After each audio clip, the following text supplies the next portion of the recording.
Baik, sekarang kita zoom out sebentar dan lihat gambaran besarnya. Ini adalah peta konsep lengkap alokasi nilai wajar dalam konsolidasi, dari awal sampai akhir. Bayangkan ini seperti roadmap perjalanan kita. Tahap pertama adalah akuisisi. Ketika harga beli lebih tinggi dari nilai buku ekuitas anak perusahaan, kita harus mengalokasikan selisihnya. Alokasi pertama adalah ke aset-aset yang dapat diidentifikasi secara spesifik, misalnya persediaan, yang akan diamortisasi saat barangnya terjual. Tanah tidak perlu diamortisasi karena tidak mengalami penyusutan. Gedung diamortisasi selama 20 tahun, peralatan selama 10 tahun. Setelah semua alokasi ke aset teridentifikasi, jika masih ada sisa, itu namanya goodwill. Goodwill tidak diamortisasi, tapi diuji penurunan nilai setiap tahun. Tahap kedua adalah setelah akuisisi. Setiap tahun kita harus melakukan penyesuaian, amortisasi kelebihan nilai wajar sesuai jadwal, eliminasi semua transaksi internal seperti penjualan, pinjaman atau dividen antar perusahaan, dan mengalokasikan bagian laba kepada pemegang saham non-pengendali. Tahap ketiga adalah penyusunan laporan konsolidasi final.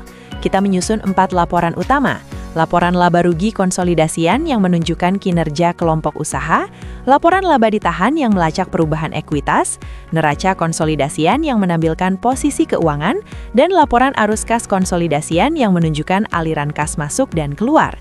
Ada 3 prinsip emas yang harus selalu diingat.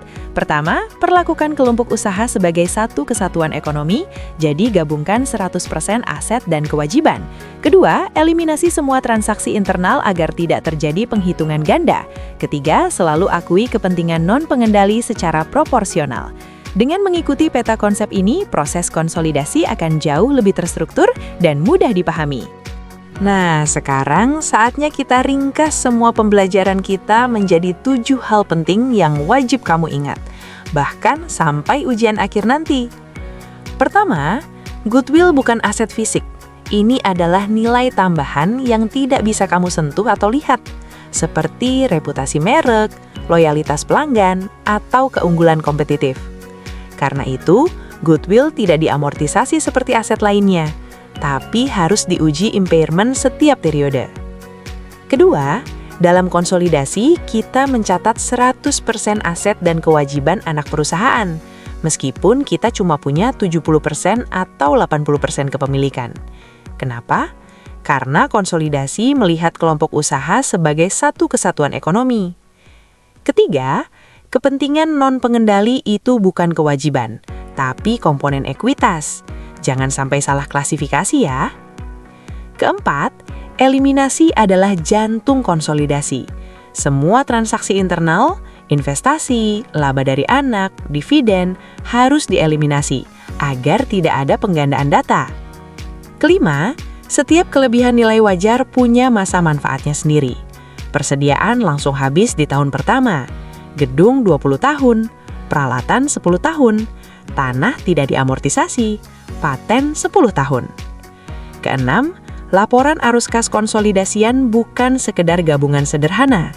Kamu harus menyesuaikan dividen internal, transaksi antar perusahaan, dan bagian non-pengendali dengan sangat hati-hati.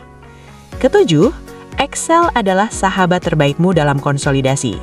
Formula otomatis, verifikasi debit kredit, dan kemudahan update data, semua ini membuat proses konsolidasi jauh lebih efisien.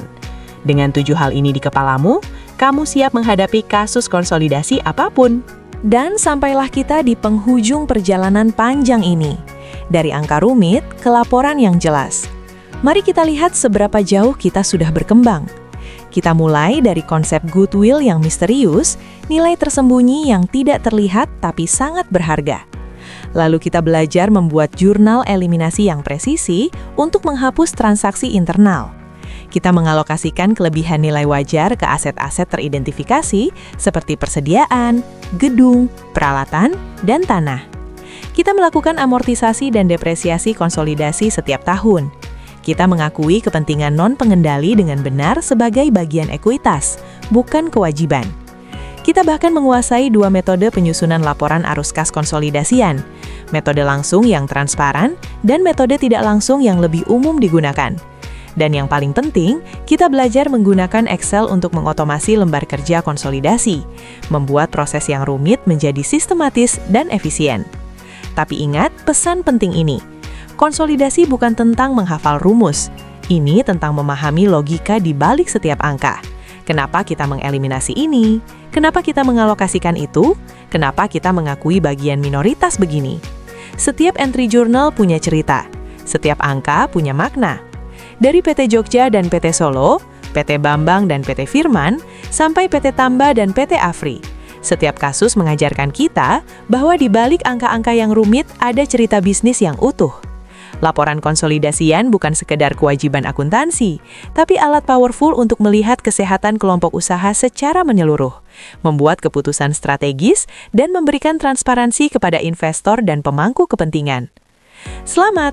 Kamu sudah menyelesaikan materi alokasi kelebihan nilai wajar terhadap aset yang dapat diidentifikasi. Kamu tidak hanya belajar teori, tapi juga praktik nyata yang akan berguna di dunia kerja nanti. Terus semangat belajar, dan sampai jumpa di materi berikutnya.